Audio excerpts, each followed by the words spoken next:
Olá, estudantes da terceira série do ensino médio, tudo bem com vocês? Eu sou o professor Felipe e estou aqui para gravar mais uma videoaula de história para vocês, né? De olho aqui na tela, vamos ver aqui o primeiro slide. Nós vamos continuar o assunto, né, da Era Vargas, né? Vamos aqui explicar aqui como que se desenrolou e como que se findou aí o primeiro governo do Vargas, né? O título é da polarização ideológica ao Estado Novo, né? Nós vamos ver aí os acontecimentos, né, durante o governo do Vargas, tá? O primeiro governo. Vamos lá para o próximo slide. Antes disso, pessoal, no segundo slide aqui, vamos entender como que o mundo estava, a polarização que estava ocorrendo ali, né, em relação, principalmente a Europa, né, em relação ao fascismo, né, e o comunismo, que são dois agentes importantes aqui no Brasil na era Vargas, né, porque eles têm movimentos brasileiros relacionados também a essas doutrinas, essas duas doutrinas, né, essas duas correntes de pensamento, tem movimentos aqui que se inspiram nela, né? Ou vocês sabem que o comunismo da União Soviética, né, foi o lugar, um dos maiores locais onde se implantou, né, uma experiência socialista, né, e comunista também, de certa forma, né, e tinha ali o seu líder, o Stalin, né, Joseph Stalin, né, e pregava ali em sua generalização ali, para a gente só entender o geral ali da doutrina, né, do sistema econômico, né, é a estatização dos meios de produção. O comunismo, ele queria a estatização dos meios de produção, né, ou seja, menos liberdade comercial, né, o livre mercado ele não existe, né, no comunismo, né, e tudo é do Estado, né, as empresas, as indústrias, né, as fábricas, né, tudo estatizado, tudo do Estado. O Estado que toma conta e distribui para a população. Tá? Aí o fascismo, vamos entender o fascismo. A gente vê aqui o Mussolini, né? É um regime de extrema direita. Mussolini era o líder fascista, né? O pai do fascismo, que desenvolveu o fascismo na Itália, né? Então ele era um líder de extrema direita, né? E que pregava, né, um capitalismo não liberal, né? Era um capitalismo totalitário, porque o Estado, né, tinha o poder ali de controlar, né, os negócios, né? As questões dos investimentos do país, da nação e tudo mais, né? Nada contra o Estado, segundo o próprio Mussolini, né? O Estado acima de tudo, né? E a economia também ia ser ali gerida pelo Estado, tá? Então por isso que não era liberal, não apoiava também a liberdade comercial, né? Apoiava o controle máximo ali do Estado sobre qualquer assunto, tá bom? Mais voltados para o lado da extrema direita, né, e do capitalismo, tá bom? Vamos para o próximo slide, para a gente entender agora o Brasil, ver como que isso influenciou o Brasil. Olha só, né? Nós vamos falar aqui do período constitucional, né, da Era Vargas, né, de 34 a 37 mais ou menos. Nesse período, né, existiam comunistas de um lado e protofascistas de um outro, né, projetos fascistas, né, que eram comandados pela Ação Integralista Brasileira, né, com seu líder, o Plínio Salgado, né, tinha o lema Anauê, né, para resgatar aqui uns valores brasileiros, pegaram qualquer palavra indígena aí que dizia oi, né, e colocaram no movimento para dizer que era brasileiro, né, mas na verdade não passava de um proto-fascismo, né, que tentava imitar aí, né, o fascismo italiano, né, o Plínio Salgado. Vocês podem ver no braço dele aqui é o M do Mussolini ao contrário, né, deitado, né, que é o símbolo do integralismo aqui, é só o M do Mussolini, do fascismo, né, virado ao contrário. Então nem isso eles tiveram criatividade, né?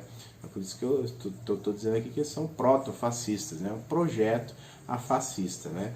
E temos também os comunistas, né? Que era parte ali, a maior parte, né, estava ligada à Aliança Nacional Libertadora, né? Que foi o Getúlio Vargas também fez parte dessa aliança, né, para fazer a Revolução de 30, né, tirar lá os presidentes paulistas do poder, e o principal líder, né, dos comunistas era o Luiz Carlos Prestes, né. Mas em 35 A ANL é proibida, né? E aí o Prestes intentona comunista, né? Tenta tomar o poder, né, no Brasil, né, e estabelecer um regime comunista em 35, né? Só que não dá certo, né? A intentona comunista, né, ela é desenvolvida de maneira não muito satisfatória, né? Bem bagunçada em certos pontos, inclusive, não dá certo, né? Acaba não virando nada. O Vargas acaba esmagando também, né, todo mundo ali, e ainda promete para os integralistas, né, que ia dar cargos para eles no governo, mais para frente, né, ele vai fazer isso, né? Então ele tira ali os comunistas, né, da jogada, né, e se aproxima um pouco mais dos integralistas, mas depois tira eles da jogada também, né, porque o Vargas vai baixar em 37 o Estado Novo, vai abolir todos os partidos políticos, né, então não vai ter mais integralista, não vai ter mais comunista, não vai ter mais nada, né, mas aí o Vargas tem que lidar com essa polarização ali entre os integralistas e os comunistas, né, principalmente no Rio, em São Paulo, né, que eram os grandes centros aqui populacionais do Brasil.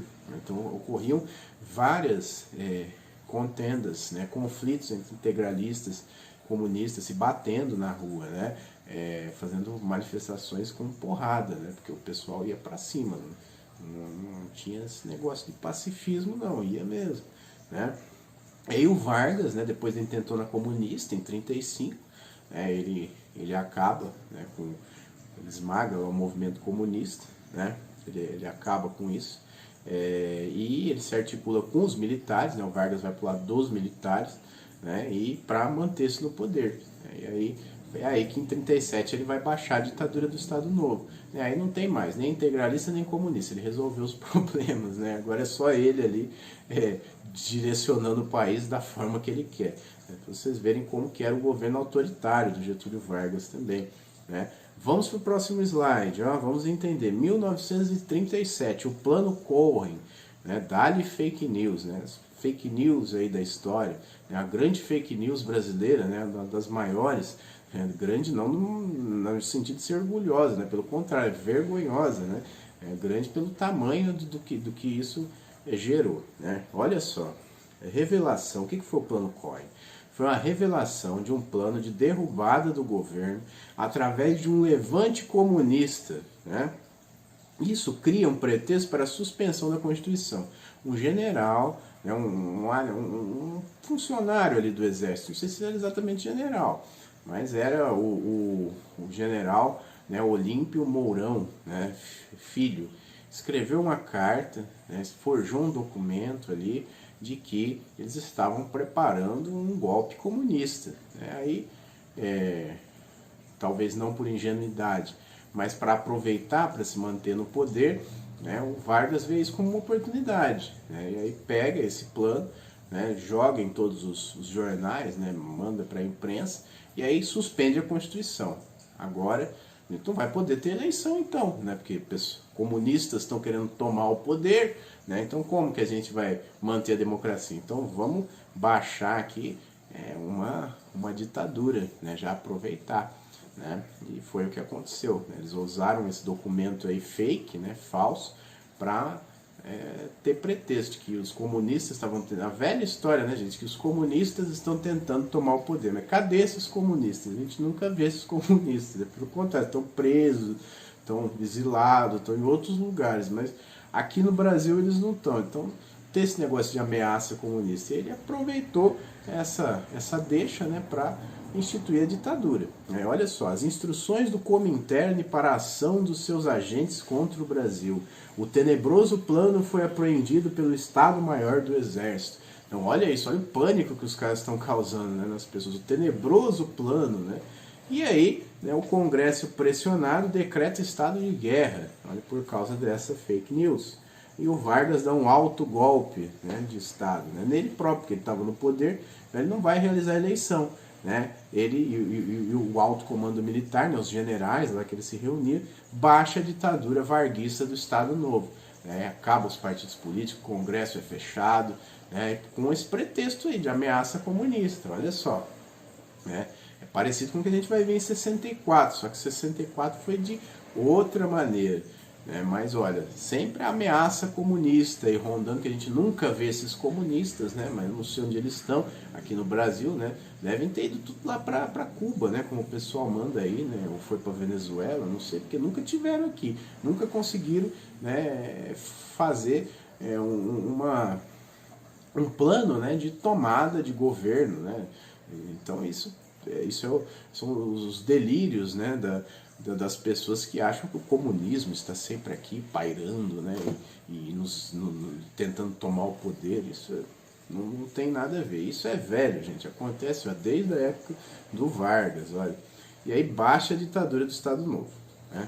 Vamos para o próximo slide. Vamos entender aqui. O Estado Novo varguista, né, uma ditadura populista e nacionalista. Então Vargas vai se consolidando ali ainda mais como líder, né? A figura dele é enaltecida, né? Cartazes até semelhantes a Hitler, Mussolini, né? Stalin também, que é aquele grande líder, né? Conduzindo a nação, né? Então tava lá o Getúlio, né? Abraçando crianças, beijando, toda aquela parafernália lá para se consolidar como figura, né, de liderança, né, como uma figura una de liderança, né? Mas vamos ver o que o Estado Novo, a ditadura do Estado Novo trouxe para o Brasil.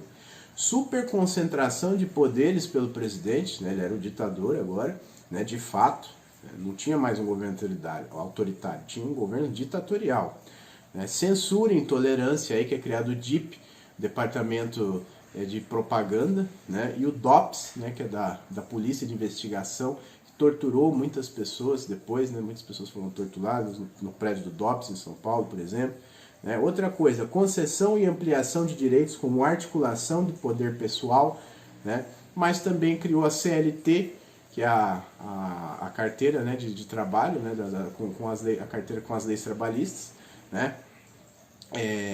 E olha isso foi um marco, né, nos direitos trabalhistas. Então veja como Vargas era ditador, né, mas também era populista e nacionalista, né, ao mesmo tempo. Então Vargas ele tinha várias personalidades ali no governo dele, né? Ele investia em várias frentes. Ele era trabalhista, né? Investia no trabalhador, né? Mas também investia, né, nos grandes no business, né? Nas grandes elites ao mesmo tempo, né? E investia também no desenvolvimento nacional. Queria colocar fábricas, indústrias, né? Construir um monte de coisa para o Brasil. Vargas era desenvolvimentista, isso ninguém pode negar. Ele queria desenvolver o país, né? Mas atuava em várias frentes, né? Com os pobres, com os ricos, né? Enfim, né? E outra coisa, empoderamento do Estado Nacional como indutor de desenvolvimento, indústria e identidade, cultura, né? Trocando em miúdos, era o Estado que ia decidir o que ia ser investimento e o que ia ser cultura, né? Desenvolvimento, né, industrial, e o que ia ser cultura, o Estado que ia mandar. Ia comprar as indústrias, construir, desenvolver o que ia se produzir, né? E a cultura o Estado ia proporcionar ali, né? Através de vários movimentos culturais que Getúlio fez. Getúlio quis resgatar também a memória, a história, né, de alguns patrimônios brasileiros, tombou, foi criado o IPHAN, né? O Instituto de Patrimônio Nacional, né? Então teve muita coisa interessante no governo Vargas, né? Que outra coisa, estatais e modernismo, né?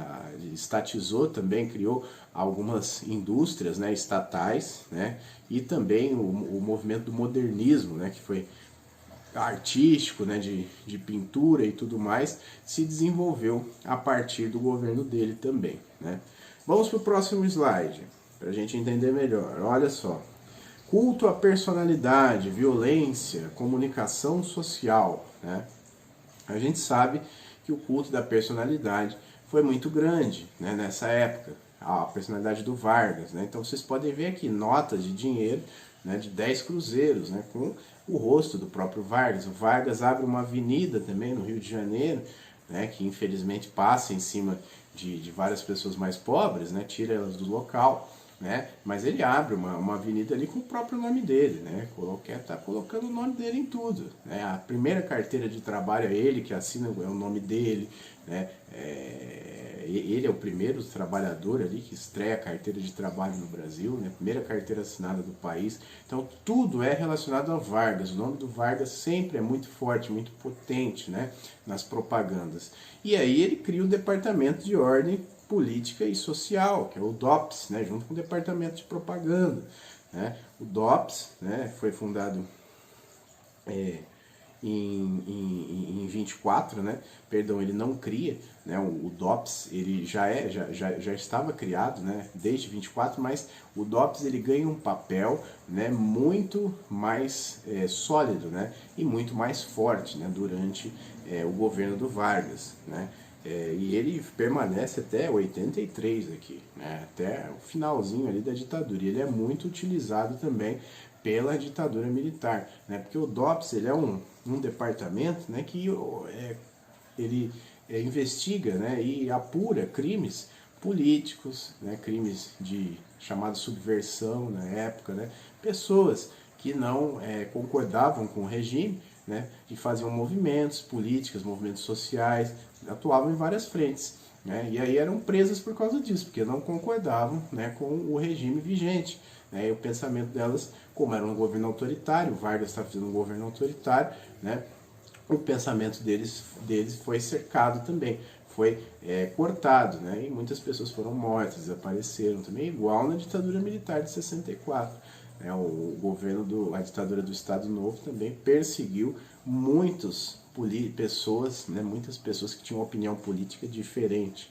Né. Outra coisa, ele cria uma Constituição, né, a nova Constituição de 37, né, a Constituição do Estado Novo, né, e aqui do lado tem a figura, né, que eu falei do Vargas, né, sendo um grande líder, né, ali cumprimentando as crianças, né, sempre com crianças em volta para mostrar que é um senhor bonzinho e tudo mais, assim como Stalin fazia, o Hitler, Mussolini, né, todos os grandes líderes aí, grandes que eu digo em questão de tamanho, né, gente, né, porque eram líderes de impérios, países gigantes, sempre colocaram esse culto à personalidade, né? A personalidade sempre foi muito cultuada, né? Nessas questões. E o Vargas também aproveitou disso, né? E fez ali os seus cartazes, suas propagandas, né? Através do próprio departamento de propaganda, né? Vamos para o próximo slide. Olha só, leis trabalhistas, né? Ele cria ali uma plataforma de sustentação popular. Né? O povo começa também a apoiar o Vargas, né? Porque ele cria as leis trabalhistas, né? Ele cria a carteira de trabalho, a CLT, né? as leis trabalhistas, né? O diário oficial também para definir ali os atos do governo, né? O diário oficial tem até hoje, né? Hoje não tem mais impresso, é só online, né? Saiu há pouco tempo, acabou os impressos há pouco tempo, inclusive. Mas olha, foi uma criação ali também do governo do Vargas, onde detalhava tudo, ali todos os passos do governo, né? Não tudo, obviamente, né, gente, mas pelo menos os passos oficiais ali eram detalhados, né? A criação das leis trabalhistas, isso cria uma aproximação com o povo, né? O povo começa a apoiar fortemente o Vargas a partir disso. Então o Vargas tinha apoio ali das elites, né? Tinha apoio dos militares, tinha apoio também da população, né? Então, veja, ele vai construindo uma base muito sólida ali, né? Tanto que ele ficou muito tempo no poder. Vamos para o próximo slide, para a gente entender mais sobre o governo do Vargas. Olha, foram criados também, estatais de base, chamadas estatais de base, né? Que foi o início ali da industrialização brasileira. O Brasil lembro que era um país, né, de economia majoritariamente agrícola, né?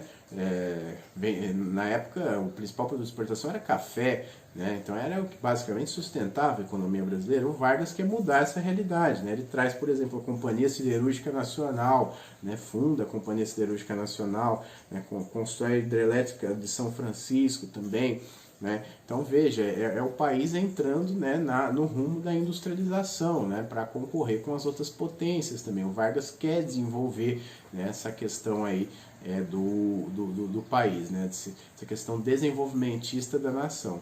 Né. Vamos para o próximo slide. Outra coisa, olha, porque a gente falou, né, identidade nacional vai se consolidando, além do Vargas se consolidar como líder, né, como uma figura de liderança, ele tenta consolidar uma identidade nacional também, através do samba, do folclore, da intelectualidade, a miscigenação, a beleza tropical, né, enfim. E aí você tem vários nomes, né, da cultura popular, como Wilson Batista, né, que tem a obra O Bonde de São Januário, né, a própria Carmen Miranda, né, que é uma cantora que tenta vender essa imagem, né, de tropicalidade do Brasil, né, apesar de ser branca, né, mas vende essa imagem de que o Brasil é tropical, tem samba e tem frutas, enfim, tenta construir uma identidade brasileira mais una, né? O próprio Carlos Drummond de Andrade, né, que tem bastante espaço ali durante a era Vargas, né, porque ele escreve várias obras, livros, né, poemas falando da cultura brasileira, tentando resgatar essa cultura brasileira, né, ele até constrói um movimento antropofagista, né, que vai buscar nessas raízes brasileiras, principalmente indígenas, né. Oscar Niemeyer também, nessa época, estava desenvolvendo grandes projetos arquitetônicos, né, diferentes, modernos, né. Ele é o consultor de Brasília, depois no governo de JK, né, o Zé Carioca, o Walt Disney coloca o Brasil no mundo aí, né, através do personagem Zé Carioca, né, que é distribuído aí pela Disney, né, é um personagem controverso, né, pessoal, que mostra um lado um pouco negativo, né, das nossas origens, né, voltado muito mais para uma malandragem destrutiva às vezes, né, mas enfim, é um personagem de expressividade. Hoje ele já é reformulado. Aí tem o Cândido Portinari também, né, pintor aqui da região, né, de Brodowski, né, pintava em Batatais também, que levou o Brasil para o mundo através da pintura, né, da arte. Então, nesse tempo, nessa época, né, durante o governo do Vargas, né, acontece, durante esse período, né, de 37 a 45, acontecem várias mudanças no país, né? O país ele vai se consolidando mais como unidade, né? Ele tenta unir ali o país através de várias frentes, né? E através da liderança da figura dele. Vamos para o próximo slide. Outra coisa que a gente precisa entender, ó, o Brasil na Segunda Guerra. O Brasil também participou da Segunda Guerra, né? Ele foi para o lado dos aliados, Estados Unidos, Inglaterra, França, né, União Soviética. Então o Brasil estava ali lutando, né, com esses países, né, e tinha a FEB, a Força Expedicionária Brasileira, né, e a FAB, a Força Aérea Brasileira, com os lemas, os famosos lemas, a cobra vai fumar e o senta-pua, né, que aquela pua é aquela ferramenta que você gira e fura, né, para fazer furos na madeira. Então era o Brasil, né, entrando também no cenário mundial através da Segunda Guerra, né? Teve a batalha famosa lá de Monte Castelo, né, que derrotou ali os nazifascistas, né, na Europa, né? O Oswaldo Aranha também era um grande diplomata na época, né, que estava ali negociando juntamente com os aliados, né? Então o Brasil tem uma expressividade relativamente grande na Segunda Guerra com o governo do Vargas, né, que vai durar até 45. A guerra acaba em 45 e o governo do Vargas também acaba em 45, né? Mas eu vejo, o Brasil faz acordos, inclusive, com os Estados Unidos, né? Os Estados Unidos traz melhorias aqui para o Brasil em vários sentidos, para ele lutar na guerra através junto com os aliados, né, para o Brasil lutar juntamente com os aliados, né, porque o Brasil ele entra na guerra depois que os submarinos alemães, né, torpedeiam, né, destroem alguns navios brasileiros que estavam ancorados aqui na costa, né. E aí o Getúlio também vê isso como uma oportunidade, né, de inserir o Brasil no mundo, né, dar uma resposta à Alemanha e também desenvolver ainda mais a economia aqui do país, se aliando aos aliados, né, que fazia muito mais sentido naquela época do que se aliar à Alemanha nazista, né, apesar do Getúlio ter flertado, né, com essas questões, né. Acho que ele estava esperando mais para ver como que os rumos da guerra iam se seguir, né, qual que ia ser o lado vencedor, mas aí o Getúlio foi para o lado, né, vencedor, né, com certeza, foi antes de terminar a guerra. E aí acontece isso, né? O Brasil tem uma participação muito maior do que na Primeira Guerra, né, e muito melhor também, né, e derrota os nazifascistas lá em Monte Castelo, olha isso. Aqui em Ribeirão Preto tem o Museu da Segunda Guerra Mundial, fica ali do ladinho do Bosque, em frente, na verdade, o Bosque Municipal Fábio Barreto, né? E lá tem um acervo interessante, muito interessante, né, da Segunda Guerra, da época da Segunda Guerra, né? Por quê? Porque houveram combatentes aqui em Ribeirão que foram lutar na guerra, né? Houve gente aqui de Ribeirão que foi lá para a guerra, né? E aí tem o museu, né, que é gerenciado, né, por uma associação de militares, né, que fazem parte aqui de Ribeirão. E é bem interessante, pessoal, conferir, conhecer. Quando a pandemia estiver melhor, vão lá. É perto do Bosque Fábio Barreto. É o Museu da Segunda Guerra Mundial. Tem aqui em Ribeirão Preto. Vamos para o próximo slide. Agora a gente vai ver o final, né, desse governo. Logicamente, pessoal, que de uma forma resumida, né, Vargas foi muito mais do que um vídeo de 30 minutos. Né? Mas vamos lá, vamos tentar resumir aqui da melhor forma possível para vocês. Em 1945, ocorre a deposição do Vargas. Né? O Vargas instituiu o Estado Novo em 37 e foi se sustentando até 45, só que 45 não dava mais. As elites já estavam, e os militares também, já estavam descontentes com o Vargas tanto tempo no poder, queriam que compartilhar esse poder aí.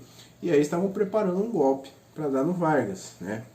O Brasil, na órbita da influência estadunidense, né, dos Estados Unidos, né, organiza manifestações elitistas pela redemocratização. Né? E aí o Vargas diz que vai convocar novas eleições. Né? Então as elites, né, já estão descontentes. O Vargas não conseguiu dominar as elites por muito tempo, ter o apoio deles por muito tempo. Né? Eles queriam também uma parcela do poder. Né? Então as elites descontentes foram para a rua, né, fazer movimentos pela redemocratização, e aí o Vargas convoca novas eleições. Vai falar, vai ter novas eleições então, e é isso. Aí acontece um movimento que se chama queremismo, né, que é o quê? O pessoal quer uma redemocratização, mas com o Vargas liderando isso, porque esse queremismo, ele vem, ele vem mais das pessoas, do povo, dos movimentos populares. Ele é um movimento mais popular, né, organizado também por sindicatos. Né, muitas pessoas ali acreditam que se o Vargas sair, né, elas vão perder os direitos trabalhistas que o Vargas conseguiu implantar. Né, então não confiam nele convocar novas eleições, né, e aí esperam que ele redemocratize então o Brasil, mas com ele à frente do processo, continuando seu presidente. É o queremismo. Por quê? Porque queremos Vargas, não queremos outra pessoa. Porque se o Vargas sair, nós vamos perder nossos direitos trabalhistas. Era isso que o trabalhador pensava. Né? E foi construir esse movimento do queremismo. Né? O pessoal foi às ruas falando, não sai Vargas, não sai, fica aí Vargas. Então a gente vai perder aquilo que você deu pra gente, hein? Então fica aí. Né? Mas aí os militares emparedam o Getúlio praticamente, né, falam que não vai ter como isso aí não tem como, vai ter que redemocratizar ou então a gente vai dar um golpe. Óbvio que não falam isso, né, formalmente, né, pessoal, isso aí a gente analisa nas entrelinhas, né, das fontes que nós lemos, né. Mas aí ele aceita deixar o poder, né, e ocorre o fim do Estado Novo. Né.